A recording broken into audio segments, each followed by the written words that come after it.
Welcome back, everyone. We're starting a new series on Good Day Charlotte called Faith Matters. And how does faith affect not only individuals, but communities as a whole?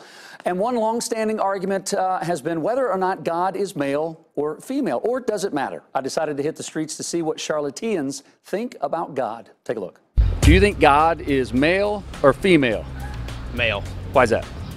Well, he's referred to as male in the Bible and his father. Now, since he's a spirit, that doesn't necessarily mean he's male in the way we think of it, but he at least refers to himself as a male. Do you believe in God? I do. Does that seem to help you get through day to day when you have faith in something? It does. Yeah. Why do you think that is?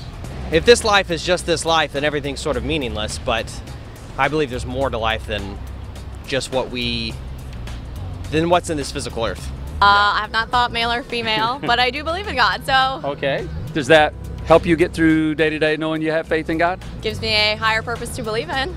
So yeah. I think God is male. Yeah? Why is that? Because he made his son Jesus. They said his only begotten son, so he has to be his dad. Do you think that God is male or female? Male. Why do you think so? Because that's what I grew up to. Everybody assumed that. Yeah, I agree. Male. Yeah. You think male? Male. Why do you guys think male? It feels like in the Bible, they say his word. and they say Adam was made in his image. Yeah. It is comforting to think that there's a higher being out there looking out for his creation. Do you think God is male or female? It doesn't matter to me, either way. Yeah. Do you think there is a God? Yes, definitely. Okay. But it doesn't matter if male or female? Not a bit. I don't think it's either. Either? You just think it could be either? Doesn't really matter? Right. Yeah. Do you believe there's a God? Do you think there's a God out there? Yeah. Why is that important? It just brings people together. Yeah. Oh, a couple interesting questions there. Joining us this morning, some local leaders in our faith community. Pastor Brenda Stevenson from New Outreach Christian Center. Nice to have you back, Pastor Brenda. In the middle, we've got Rabbi Chanuk Oppenheim. Did I get it right? Sure Close did. enough. Okay, I'm trying. With the Charlotte Torah Center, and then down on the end, Dr. Terry Moore, the pastor at Weddington United Methodist Church. Thank you guys all for being here this morning. Does it really matter, Pastor Brenda? Let me start with you. Is God male or female? And does it matter? It doesn't matter. I know God is a spirit. Okay. And I know he's a healer because I had a heart attack, open heart surgery, in a coma 34 days, and God brought me back to continue the mission of helping his people. Well, there we go. That's interesting. And I have a feeling everyone that has increased faith is probably because they may have been through something before. Rabbi Oppenheim, what do you think? God, man, or woman?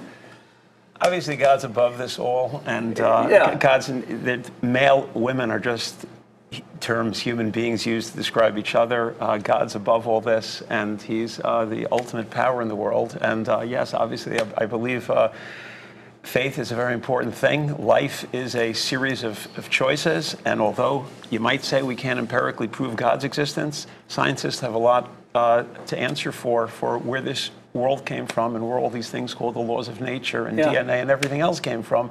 And so it's a big deal to have faith and to believe in something which I believe is rational. Which we heard from a lot of people. I feel like that we need to believe in something outside of ourselves. Dr. Moore, do we just by default say God is he? Well, I think there are obviously scriptures that imply the masculine image, but there are also scriptures, Isaiah, also in Matthew, where God comes across more from a feminine side. I think that what we try to do is understand this God and use our language to understand a God who is so far beyond us. But I don't lose sleep too much over whether God is male or female. Yeah. I think the main thing that we try to look at in our relationship, if we remove the language of personhood, is the intimacy, that we have a God who desires to be intimate with us. And how we describe a God in that sense, where God is a God who relates as a parent to a child, a relationship where we love God and God loves us. Sometimes those images or those languages tend to help us be able to flesh that out. Pastor Brenda, have you encountered people in your community where they feel like they have lost faith, and that at some point, whenever they get it back, do you feel like that it improves their quality of life when you're able to hold on to something bigger than yourself? Most definitely. Because a lot of people, they want to know.